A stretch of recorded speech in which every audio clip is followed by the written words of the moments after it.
In this video, we're covering 3 steps that you can take to expand your network and add cold connections on LinkedIn. Building authentic relationships is crucial for a fulfilling career, and we're going to teach you how to do that using LinkedIn. Have you ever added a cold connection on LinkedIn?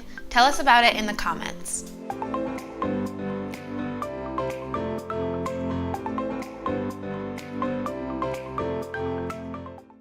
I'm Jack, a video producer here at Career Contessa, which is a career site built for women. Be sure to like this video and subscribe to our channel because we drop new content every week. Your network is very important in your career, but sometimes you won't have a connection to somebody that you want to, meet up with or learn more about their career. And that's where cold connections come in. A cold connection is someone who you've never met before and you maybe don't have any shared connections with. So therefore, the first time you reach out to them, it's going to be what we call a cold reach out. Cold connections are great, and you're going to find a lot of them on LinkedIn. Before we talk about the logistics of adding cold connections on LinkedIn, let's talk about the etiquette a little bit. When you're reaching out to people that you don't already know, you need to be professional and polite.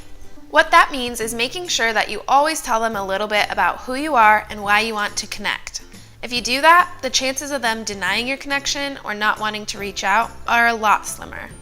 Alright, now let's jump into the logistics of adding those connections. There are going to be 3 major steps that you'll want to follow. Number 1, come up with your target connections. Before you reach out, obviously you need to decide who you actually want to connect with. These could be people who work at your dream company, in your ideal industry, or who have a similar job title to what you do or want to be doing. Using LinkedIn's search tool, you can find connections in your city, at a company, or as an alumni of your university.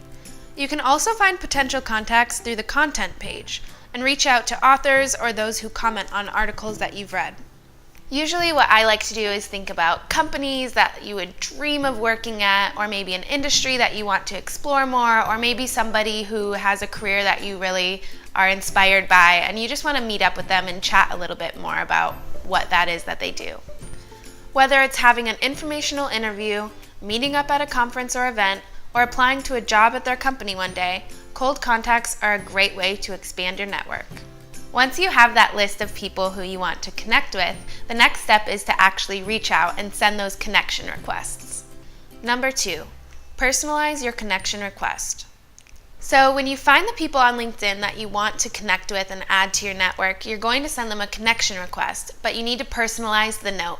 So when you send that connection request, the personalized note that you send with that is where you want to focus on those etiquette rules of being professional and polite. Give them a heads up about why you're connecting with them. It's a good idea to read through their summary or profile because they might say something in their summary like, "Hey, I'm happy to connect with people I don't know. Just tell me who you are first." Or sometimes in their summary they might say, "I don't accept people I've never worked with before."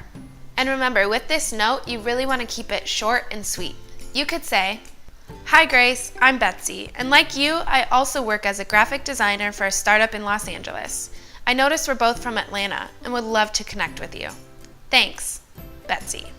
So what you're really trying to do here is make sure that yes, your note is concise, but also that there's something there that's relatable to them in some way, shape, or form.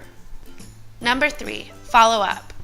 Okay, so now that you've found the person you want to connect with, you sent that connection request with a personalized note, and hopefully they accepted, the next thing you want to do is send a follow-up.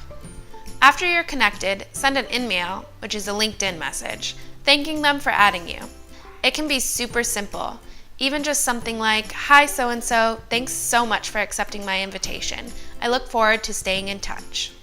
So after that first follow-up, you could take it even one step further. So maybe this person works at your dream company or in your dream role, and so you could reach out to them and ask for an informational interview.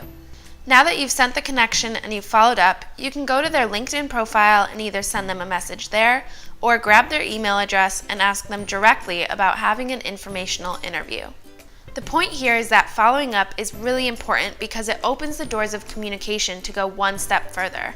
So you're not just saying, "I want to connect with you in LinkedIn," but "I actually want to connect with you and have a conversation in person, over the phone, or through email." Adding cold connections on LinkedIn is one of the best ways to expand your network, and your network will really open the door to more opportunities for you. And if you can connect in the right way, you'll really be building a network based on authentic connections. If you liked our reach out templates we used in this video, you can download those using our free networking templates. They cover everything from letting your network know you're job searching to a post-interview thank you note and more. Have you ever reached out to someone you didn't know on LinkedIn? Tell us about it in the comments. Did you think this video was helpful? Go ahead and give us a like, and be sure to subscribe to our channel because we drop new content every week.